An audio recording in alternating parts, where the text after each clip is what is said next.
Donald Trump's weekend just went from bad to catastrophic. Vice President Kamala Harris and California Governor Gavin Newsom joined forces to ignite a political earthquake, one that could shatter Trump's grip on the Republican Party and devastate his 2026 election strategy. In today's breaking story, we'll show you how their united front just flipped the national conversation and why Trump's so-called comeback is crumbling in real time. It's been years since the Democratic Party felt this alive, and this week, Harris and Newsom brought back the kind of energy we haven't seen since the 2020 blue wave. They're calling it the Democracy Revival, a movement centered on protecting voting rights and exposing Trump's authoritarian ambitions. Let's start with Kamala Harris, who electrified the crowd at the Prop 50 rally, an initiative designed to fight GOP redistricting schemes meant to rig elections in their favor.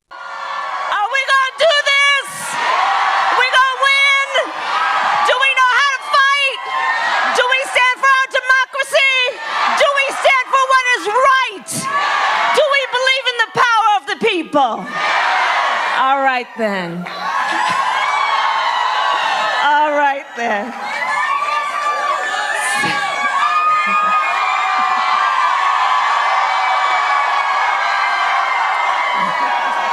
So listen, I wanted to just come by to, in particular, thank everyone here, all the folks who have been canvassing, knocking on doors, talking with your friends, talking with your neighbors, talking with your cousins, talking with your play cousins, talking with all the folks about the power of the people, because that's what this is about. It is about reminding folks that we refuse to kneel at the foot of a tyrant. That's not what we do. We stand for the principles upon which our nation was founded. We believe in the Constitution of the United States. We believe in the power of the vote. And we are prepared, when necessary, to fight fire with fire. That right there. That's not just a speech. That's a warning shot aimed straight at Trump's strategy of fear, suppression, and disinformation. Next came Gavin Newsom, who took the stage to rally Democrats across the country, and what he said made every Republican strategist in Washington sit up straight.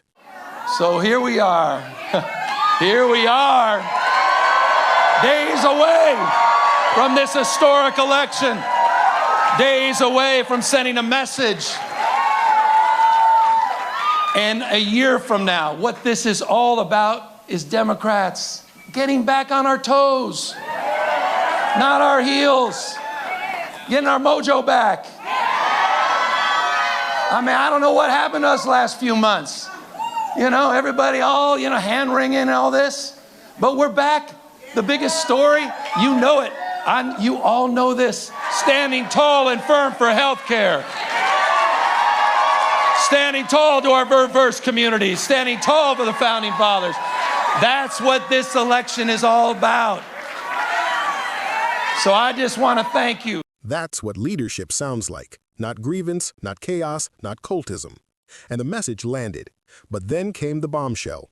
Gavin Newsom on Meet the Press, laying out in no uncertain terms what's about to hit Donald Trump's party like a political hurricane. It sounds like you're predicting a big night for Democrats on November 4th. I am, and for obvious reasons. I mean, this is a historically unpopular president. His policies are even more unpopular than the president himself. I cannot wait for November 5th, November 6th, and all the punditry. Historic victories all across the United States of America. Proposition 50 winning by double digits. A new governor in New Jersey, a new governor in Virginia. Democrats back, united. I mean, look, if they're a test of Donald Trump, then Donald Trump can't be too happy with what we're seeing in the data right now. I mean, you talk about New Jersey. What do we see there? I know a lot of Republicans want to think that Jack Ciattarelli is closing the gap. But in all honesty, what we see there is that the Democratic candidate, Mikey Sherrill, has a clear advantage, about 6 points. That's the closest of the three races that we're talking about. Virginia, you see Abigail Spanberger way up there by double digits, up by 10 points. Zohran Mamdani, the Democratic nominee, is ahead there by 16 points. At this point in time, and granted, election day, we'll see what happens. But at this point in time, to me, it seems like the Democrats are most likely going to sweep all three of those races, and that's in part because of Donald Trump. But in every core category, he's underwater, and he's a guy who promised to make us wealthier and healthier. We're poorer and sicker. Across the board, people are starting to realize that not only is our coffee more expensive, their beef is more expensive, but the cost of an automobile is more expensive. Since he became president, the cost of utilities, all the things he promised to solve day one, he hasn't solved. Trump promised greatness. What America got was inflation, instability, and a daily circus of corruption and chaos. What Harris and Newsom did this week wasn't just symbolic, it was strategic. By uniting progressives and moderates under the banner of democracy itself, they're turning Trump's divide-and-conquer playbook back on him. Every one of these Democratic victories sends a message to the GOP's most powerful man: your grip on America is slipping. And the data backs it up. The same voters Trump banked on, working-class Americans crushed by economic strain, are turning against him as they see how his policies favor billionaires over bus trackers. If the upcoming elections go the way analysts are predicting, it won't just be a bad week for Republicans, it'll be a full-blown political earthquake. The era of Trumpism is cracking at its foundation, because when Democrats show up united and the people remember their power, no autocrat, not even Trump, can stand in their way. If you believe in democracy, equality, and accountability, hit that like button, share this video, and subscribe. Let's keep fighting for the America that works for everyone, not just the powerful few.